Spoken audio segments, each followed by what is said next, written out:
আজকে তোমাদের এমন একটা জায়গার খোঁজ দেব যেখানে গেলে তোমাদের মন শান্ত হয়ে যাবে। তোমরা প্রকৃতিকে খুব কাছ থেকে দেখতে পারবে। একটা বিকেলে গঙ্গার পাড়ে বসে যে কীভাবে সময় কেটে যাবে তা বুঝতেই পারবে না। আজকের তোমাদের দেখাতে চলেছি বেলুড়ের অন্যতম একটি সুন্দর মন্দির, যা বেলুড় রাজবাড়ি নামে পরিচিত। আমরা তো বেলুড় বলতে একটা জায়গাকেই বুঝে থাকি, সেটা হলো বেলুড় মঠ। কিন্তু বেলুড় মঠ ছাড়াও বেলুড় মঠ থেকে কিছুটা পায়ে হাঁটা দূরত্বেই রয়েছে এই অপূর্ব সুন্দর মন্দিরটি। মন্দিরটির ভিতরকার পরিবেশ সত্যিই মনোমুগ্ধকর, যা না গেলে বোঝা কঠিন। অবশ্য আমি চেষ্টা করব তোমাদেরকে ভালো মতো যাতে পুরো মন্দির চত্বরটা ঘুরিয়ে দেখাতে পারি। এই ভিডিওতে তোমরা জানতে পারবে কিভাবে তোমরা এই মন্দিরে পৌঁছাবে, কখন মন্দির খোলা থাকে, মন্দিরের ইতিহাস, মন্দিরের বিশেষত্ব, সাথে অপূর্ব প্রকৃতির দৃশ্য, যা দেখলে মনের মধ্যে শান্তি চলে আসবে। সারাদিনের কাজকর্ম, ব্যস্ততা, পড়াশোনা, অফিস, ঘরের কাজ, এইসবের মাঝে কিন্তু একটা বিকেল সময় করে যদি তোমরা এই মন্দিরে আসো, সত্যি বলছি বিকেলটা কিন্তু খুব মনোরমভাবে কাটবে। প্রথমে বলে রাখি, তোমরা এই বেলুড় রাজবাড়ি কীভাবে পৌঁছাবে। তোমরা যদি হাওড়া স্টেশন থেকে ট্রেনে যেতে চাও, তাহলে যে ট্রেনগুলো যাবে সেগুলো হচ্ছে Bandel local, Bardhaman local, Sheoraphuli local কিংবা কাটোয়া লোকাল ধরে তোমরা কিন্তু খুব সহজেই বেলুড় স্টেশনে পৌঁছে যাবে। বেলুড় স্টেশনে নেমে সেখান থেকে 1 নম্বর প্ল্যাটফর্ম থেকে বেরিয়ে তোমরা টোটো পেয়ে যাবে এই বেলুড় রাজবাড়িতে আসার জন্য। তোমাদের জিটি রোডে বেলুড় রাজবাড়ি ঢোকার রাস্তায় একটা তরুণ আছে, সেখানে কিন্তু টোটো নামিয়ে দেবে। সেখান থেকে হেঁটে কিছুটা যেতে হবে। তোমরা যদি শিয়ালদা স্টেশন থেকে আসতে চাও, তাহলে তোমাদেরকে ডানকুনি লোকাল ধরে দক্ষিণেশ্বর স্টেশনে নামতে হবে। সেখান থেকে নেমে দক্ষিণেশ্বর ফেরিঘাটে পৌঁছতে হবে। সেখান থেকে 11 টাকা জনপ্রতি টিকিট কেটে তোমাদের বেলুড় মঠ ফেরিঘাটে নেমে সেখান থেকে 5 মিনিট হাঁটতে হবে। হাওড়া শিয়ালদা যেখান দিয়ে আসো না কেন তোমরা, ট্রেন ভাড়া কিন্তু 5 টাকা। এবার যদি বাসে আসতে চাও, তাহলে তোমাদেরকে হাওড়া স্টেশনের সামনে হাওড়া যাওয়ার বাস স্ট্যান্ডে গিয়ে 51, 54, 56 এই নম্বরের বাসগুলি ধরে বেলুড় রাজবাড়ি স্টপেজে নামতে হবে এবং বাস ওই মন্দিরের ঢোকার তরুণের সামনে কিন্তু নামাবে। সেখান থেকে কিন্তু তোমাদের পায়ে হেঁটে 5 মিনিট যেতে হবে। দক্ষিণেশ্বর হয়ে যদি আসো, তাহলে আরেকটি কিন্তু বিকল্প উপায় আছে, সেটি হচ্ছে কলকাতা মেট্রো। ব্লু লাইনের মেট্রো তোমাদেরকে চলে আসতে হবে দক্ষিণেশ্বর মেট্রো স্টেশন। সেখান থেকে একইভাবে দক্ষিণেশ্বর ফেরিঘাট হয়ে তোমাদের কিন্তু পৌঁছাতে হবে বেলুড় মঠ ফেরিঘাট। সেখান থেকে খুব সহজে কিন্তু তোমরা পায়ে হেঁটে পৌঁছে যাবে কিন্তু রাজবাড়িতে। তো বন্ধুরা, ট্রেন আমাদের নামিয়ে দিল বেলুড় স্টেশনে। তো হাওড়া থেকে মাত্র একটা স্টেশনের পরই হচ্ছে বেলুড়, হাওড়া, লিলুয়া, তারপরে হচ্ছে বেলুড়। দেখতে পাচ্ছ চলে গেল ট্রেন নিজের গন্তব্যে বর্ধমান জংশনের দিকে। তো আমাদের 5 নম্বর প্ল্যাটফর্মে নামিয়ে দিয়েছে। তো চলো এখন এখান থেকে যাব হচ্ছে বাইরে, দেখা যাক তোমরা কীভাবে যাবে, তোমাদেরও বলে দিচ্ছি। তো বন্ধুরা, আমাদের ট্রেন 5 নম্বর প্ল্যাটফর্মে নামালো। আমরা এখন এখানে সোজা এখন ফুটওভার ব্রিজ ধরে 1 নম্বর প্ল্যাটফর্মের দিকে যাব, কারণ ওইদিকে হচ্ছে বেলুড় মঠের রাস্তা ওইটা, ঠিক আছে। তো ওখানে লেখাও আছে তোমরা যেদিকে বেলুড় মঠের রাস্তা সেদিকেই যাবে। ওখান থেকে একদম তোমরা কীভাবে যাবে তোমাদের বলে দিচ্ছি। চলো, আশা করি তোমার টোটো অটো পেয়ে যাবে যাওয়ার জন্য। এই ফুটওভার ব্রিজ ক্রস করে তোমরা পৌঁছে যাবে ওইদিকে। তো বন্ধুরা, আমরা কিন্তু পৌঁছে গেছি বেলুড় রাজবাড়ি। দেখতে পাচ্ছ এখন বাজে ঘড়িতে 3:40। তো এখন গেটে দেখছি এখন তালা মারা, ঠিক আছে। 4টের সময় মন্দির খোলে যতটুকু আমি জানি, ঠিক আছে। তোমাদের টাইমিংসটা আমি জানিয়ে দেবো। আর দেখতে পাচ্ছ মন্দিরে কিন্তু বেশ সুন্দর, আর পাশেই রয়েছে গঙ্গা, দেখতে পাচ্ছ। তোমরা যারা দক্ষিণেশ্বর থেকে ফেরি করে যারা বেলুড় মঠ যাও, তারা কিন্তু ফেরি থেকেই এই মন্দির কিন্তু খুব সুন্দরভাবে দেখা যায়। আর এছাড়াও তোমরা এই মন্দিরে কিন্তু একটি বিকালবেলাও আসতে পারো, খুবই মনোরম পরিবেশ, ঠিক আছে। আর আমরা এই রাস্তা ধরে আসলাম। তোমরা টোটো ধরে নেবে স্টেশন থেকে বেরিয়ে, যদি বেলুড় স্টেশন আমাদের মতো হয়ে আসো, তাহলে টোটো ধরে চলে আসবে। টোটোতে নেবে 10 টাকা, ঠিক আছে, প্রতি মাথা। আর তোমাদের নামাবে জি রোডের সামনে, ওখান থেকে দেখবে একটা গেটের সামনে নামাবে, ওখান থেকে একদম সোজা হেঁটে চলে আসবে, 2 মিনিটের রাস্তা। আর নাহলে আমি গুগল ম্যাপে লোকেশন দিয়ে দেবো, তোমরা লোকেশন অন করে চলে আসবে এই মন্দিরে। কিন্তু খুব সুন্দর মন্দির, দেখতে পাচ্ছ। একটু পরে ভিতরে ঢুকে তোমাদের বাকিটা সব দেখাবো। তো বন্ধুরা চলো, মন্দির খুলে গেছে, 4টে বাজে এখন। তো দাঁড়ান বেরিয়ে। তো চলো, এই হচ্ছে মন্দির যাওয়ার রাস্তা, দেখতে পাচ্ছ। এই হচ্ছে রাধাকৃষ্ণ মন্দির। এটা কিন্তু একটা রাধাকৃষ্ণ মন্দির, দেখতে পাচ্ছ। চারিদিকে গাছপালা আছে, বেশ মনোরম পরিবেশ। বিকেল 5টার দিকে এই গরমের মধ্যে বেশ ভালো লাগবে এই মন্দিরে, যেহেতু পাশে গঙ্গা রয়েছে, আরও পরিবেশটা মনোরম করে তুলবে। পুরো দক্ষিণেশ্বর মন্দিরের মতো দেখতে লাগছে, ঠিক আছে। একটু রেনোভেটেড করতে হবে, তাহলে আরও সুন্দর লাগবে, একটু পুরোনো আছে। আর পাশে এটা দেখছি, এটা হচ্ছে নাট মন্দির, আর এটা হচ্ছে রাসমঞ্চ, দেখতে পাচ্ছ। এই মন্দিরে এখন গর্ভগৃহ মনে বন্ধ আছে। যাই হোক, তোমাদের বাইরে থেকে যতটা পারছি দেখাবো। বেশ ভালো কিন্তু আজকে রোদ আছে তীব্র। আজকে ভাবছিলাম সারাদিনই আকাশ মেঘলা থাকবে, বেশ ভালো লাগছে, দেখতে পাচ্ছ। এই হচ্ছে মন্দির, দুর্দান্ত কিন্তু এক্সপিরিয়েন্স এখনো পর্যন্ত। দেখতে পাচ্ছ। এই দেখো, এটা হচ্ছে ঘন্টাঘর। এই স্ট্রাকচারটা কিন্তু নতুন করে এগুলো রেনোভেটেড করা হয়েছে, বেশ কিন্তু দেখতে সুন্দর লাগছে। এগুলো কিন্তু এখন রেনোভেটেড করা হয়নি, আস্তে আস্তে করবে। এই হচ্ছে ঘড়িটা দেখতে পাচ্ছ, ঘড়ি কিন্তু অনেক খারাপ, ঠিক আছে। আর এদিকে কিন্তু 3টে, আর এদিকে 3টে শিব মন্দির আছে। আর এই হচ্ছে মন্দিরের ভিউ দেখতে পাচ্ছ। আর যে নাটমন্দিরটা কিন্তু চারিদিক দিয়ে বন্ধ আছে। আর পাশ দিয়ে তোমরা এই গঙ্গার খুব সুন্দর একটি ভিউ পেয়ে যাবে। আর এই পাশে রয়েছে কিন্তু বেলুড় মঠ, এখান থেকে মাত্র 10 মিনিটের হেঁটে রাস্তা, ঠিক আছে। তো চলো তোমাদের একটু গঙ্গার ঘাটের সামনে নিয়ে যাই। এখানে কিন্তু খেলার মাঠও রয়েছে, বাচ্চারা এসে এখানে খেলছে। এই দেখো ঘন্টাঘরটা কিন্তু বেশ সুন্দর লাগছে, ঠিক আছে। তোমরা এখানে এসে বসে সময় কাটাতে পারবে। এই যে এখান থেকে দেখো দৃশ্যটা কিন্তু দারুণ লাগছে, বেশ কিন্তু সুন্দর লাগছে আজকের এখানে এসে। এই আসলাম এখানে কিন্তু এসে একটা শান্তি আছে এই জায়গাটার মধ্যে, ঠিক আছে। আমি বেশি নামছি না, ঠিক আছে, তাও তোমাদের জন্য আমি নেমে দেখাচ্ছি। কিন্তু তোমরা যখনই নামবে একদম সাবধানে নামবে। এদিকে কিন্তু এরকম গ্রিল করে দেওয়া আছে গঙ্গার ঘাটে যাওয়ার জন্য। তোমরা যখনই নামবে সাবধানে নামবে। এই জায়গাগুলো কিন্তু স্লিপ আছে, ঠিক আছে। আমি এই পর্যন্ত তোমাদের দেখাচ্ছি। এই দেখো গঙ্গার ভিউ, দুর্দান্ত একটি ভিউ। গত কয়েক বছর ধরে বেলুড় কলকাতার কাছাকাছি সপ্তাহান্তের গন্তব্যস্থলের তালিকায় দৃঢ়ভাবে স্থান করে নিয়েছে। বেলুড় রাজবাড়ি নামে পরিচিত এই লুকানো রত্নটি হুগলি নদীর তীরে অবস্থিত, বেলুড় মঠ থেকে মাত্র কয়েক মিনিটের হাঁটা দূরত্বে। এটি এখন ঐতিহ্য এবং নির্জনতা পছন্দ করে এমন মানুষদের আকর্ষণ করছে। এই জায়গাটিতে একটি বিশাল নবরত্ন মন্দির সহ রয়েছে পূজা মণ্ডপ, রয়েছে রাসমঞ্চ, ঘড়ির টাওয়ার, নববতখানা এবং একটি নদী তীরবর্তী মণ্ডপও রয়েছে। এই সমস্ত কিছুই একই প্রাঙ্গণের ভিতরে অবস্থিত এবং প্রতিটি কোণ থেকে নদীর মনোরম দৃশ্য উপভোগ করা যায়। মূল মন্দিরের ঠিক পিছনেই 6টি শিব মন্দির রয়েছে, আর এই মন্দিরগুলি সবই বাংলার সাধারণ আশ্রা রীতিতে তৈরি, যা সাধারণত নবরত্ন মন্দিরের সাথে দেখা যায়। এছাড়াও এই কমপ্লেক্সটিতে রয়েছে একটি বৃত্তাকার রাসমঞ্চ, যেখানে রাধা ও কৃষ্ণের বেশ কয়েকটি মাটির মূর্তিও রাখা রয়েছে।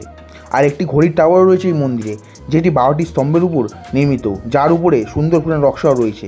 এই মন্দিরের সবচেয়ে সুন্দর ছবিগুলির মধ্যে একটি হলো এর বাইরের রঙের নির্বাচন। হালকা বাদামি এবং হলুদ রঙের সাথে উজ্জ্বল সোনালী রঙের পছন্দ একটি চমৎকার সমন্বয়, এবং এর অতুলনীয় সৌন্দর্য সবচেয়ে ভালোভাবে ফুটে ওঠে যখন গোধূলিবেলা এটির উপর দিয়ে যায়। খুব সুন্দর দেখতে পাচ্ছ, ফুলের বাগানের মতো করা আছে, ফুলের গাছ আছে দুই দিকে। তো চলো উপরে তোমাদের গিয়ে আগে একটুখানি রাজমঞ্চটা দেখাই। রাজমঞ্চটা কিন্তু খুব সুন্দর, ভিতরে বিগ্রহ আছে। তো এখানে রাধাকৃষ্ণ বিগ্রহ আছে দেখতে পাচ্ছ, এই যে রাধাকৃষ্ণ বিগ্রহ। আর চারিদিকে মূর্তি আছে, তোমাদের চারিদিকটা পরিদর্শন করে দেখাই চলো। এই যে চারিদিকে তোমরা এই দেখতে পাবে, এই রাধাকৃষ্ণ দেখতে পাচ্ছ তোমরা, বেশ কিন্তু সুন্দর লাগছে। এখান থেকে একবার ভিউটা দেখে নাও, দুর্দান্ত ভিউ কিন্তু। এই দেখো এখান দিয়ে এই যে রাধাকৃষ্ণ, খুব সুন্দর চারিদিকে রাধাকৃষ্ণ বিগ্রহ রাখা রয়েছে। আর এখান থেকে তোমার মন্দিরটা দেখো, কিন্তু খুব সুন্দর লাগছে। কিন্তু মন্দিরের গায়ে কিন্তু আগাছা জমে গেছে, তোমরা সেটা দেখতে পাচ্ছ। মন্দিরটা বন্ধুরা দেখেই কিন্তু বোঝা যাচ্ছে খুবই প্রাচীন একটি মন্দির, ঠিক আছে। তো বিগ্রহ তোমাদের হয়তো দেখাতে পারবো না, কারণ এখন বন্ধ রয়েছে দরজা বিগ্রহের, শুধু মন্দিরটাই খুলেছে আশেপাশে ঘোরার জন্য। তো এখানে দেখতে পাচ্ছ মন্দিরের গায়ে কিন্তু বিভিন্ন আগাছা জন্মিয়েছে। এই আগাছাগুলো কিন্তু দেখে বোঝা যাচ্ছে মন্দিরটা কতটা প্রাচীন, ঠিক আছে। আর এছাড়াও কিন্তু এই জায়গায় তোমরা খুব সুন্দর ফটো তুলতে পারবে, এই জায়গাটায় দাঁড়িয়ে খুব সুন্দর ফটোগ্রাফি হবে।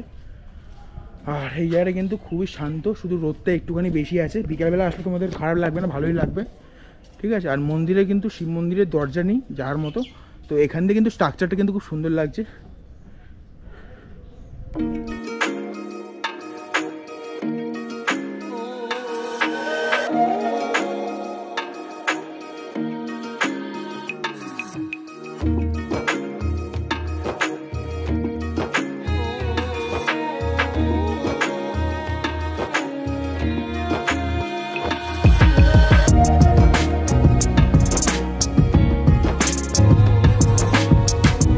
তো বন্ধুরা আমার পিছনে দেখতেই পাচ্ছ খুব সুন্দর কিন্তু একটা স্ট্রাকচার।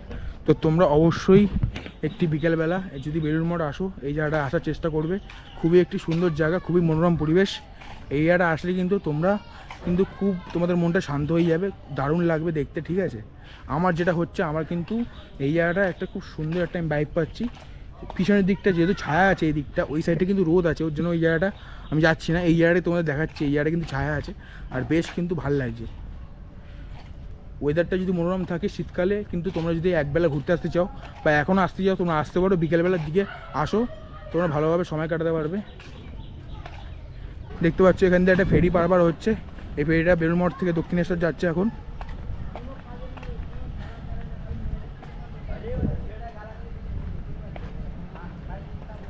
এই সিনটা কিন্তু বেশ সুন্দর লাগছে, দেখতে পাচ্ছ।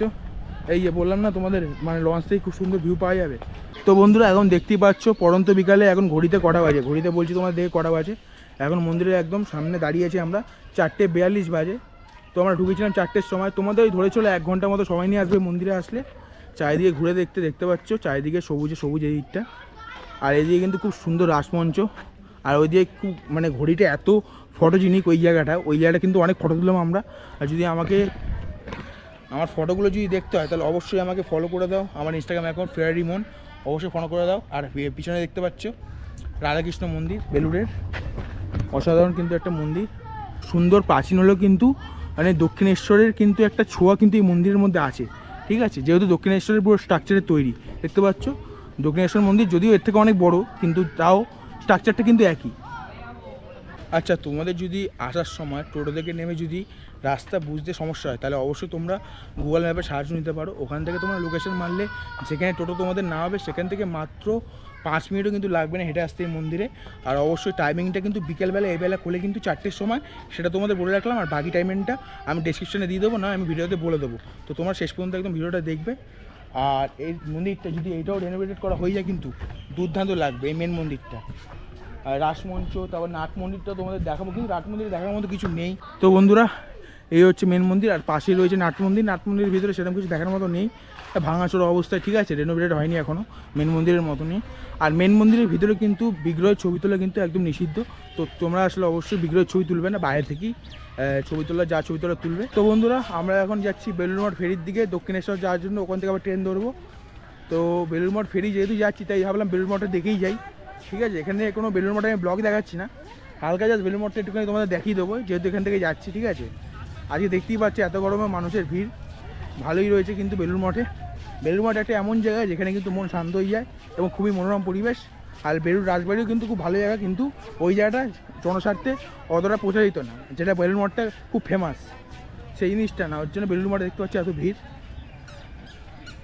এদিকে রয়েছে বেলুড় মঠের ম্যাপ দেখতে পাচ্ছ। আর বেলুড় মঠ ছাড়াও কিন্তু অনেক মন্দির আছে, আনজাগান আছে। আর এটা হচ্ছে রামকৃষ্ণ মিউজিয়াম, এর ভিতরে কিন্তু ভিডিও একদম অ্যালাউড না, ফটোগ্রাফি অ্যালাউড না। তোমরা দেখতে পারো এখানে কিন্তু একটা ঘোড়া গাড়িও আছে, খুব সুন্দর লাগছে দেখতে। এখানে কিন্তু অনেকেই ঢুকেছে দেখতে পাচ্ছ। তো চলো, প্রবেশদ্বার বেলুড় মঠের। আর ওখানে কিন্তু গ্রাম্য একটা ঘর আছে, কিন্তু খুব সুন্দর লাগছে দেখতে। শ্রীরামকৃষ্ণ মন্দির দেখতে পাচ্ছ, এই যে শ্রীরামকৃষ্ণ মন্দির, দেখতে কিন্তু হেভি লাগছে। তো বন্ধুরা এই হচ্ছে বেলুড় মঠের প্রবেশদ্বার, ঢুকছি এখন।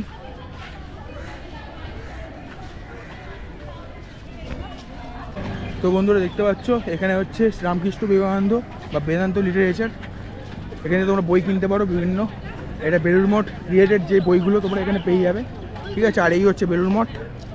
আর মানুষের ভিড় দেখো, এখানে যখনই আসি দেখি মানুষের ঢল। আর খুব সুন্দর কিন্তু বাগান করা রয়েছে।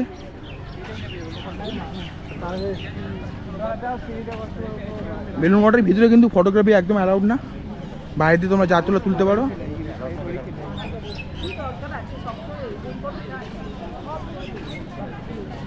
দেখতে পাচ্ছ খুব সুন্দর জায়গা বেলুড় মঠ, বাইরে থেকে তোমরা করতে পারো ফটোগ্রাফি।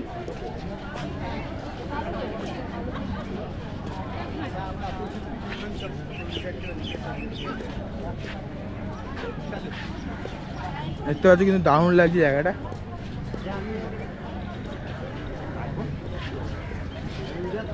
তো বন্ধুরা এখন ফেরিতে উঠে পড়েছি, এখন যাবো হচ্ছে দক্ষিণেশ্বর। এখন ঘড়িতে সময় হয়েছে 5:30 মতো বাজে। তো এখন পৌঁছতে ওই 5:45 মতো বেজে যাবে, ঠিক আছে, 15-20 মিনিট লাগবে। তো আজকের ভিডিও তোমাদের কেমন লাগলো, তোমাদের যদি ভালো লাগে অবশ্যই লাইক কমেন্ট করে দাও। আর যারা চ্যানেল নতুন তারা অবশ্যই চ্যানেলটা সাবস্ক্রাইব করে দাও, আর অবশ্যই চ্যানেল সাবস্ক্রাইব করে পাশে থাকো, এগুলো করতে টাকা লাগে না। তো আজকের মতো টাটা, আবার দেখা হচ্ছে নেক্সট ব্লগে। তো ওই জন্য ভালো থাকো, সুস্থ থাকো, আর দেখতে থাকো সূর্য সুজন ব্লগস। টাটা।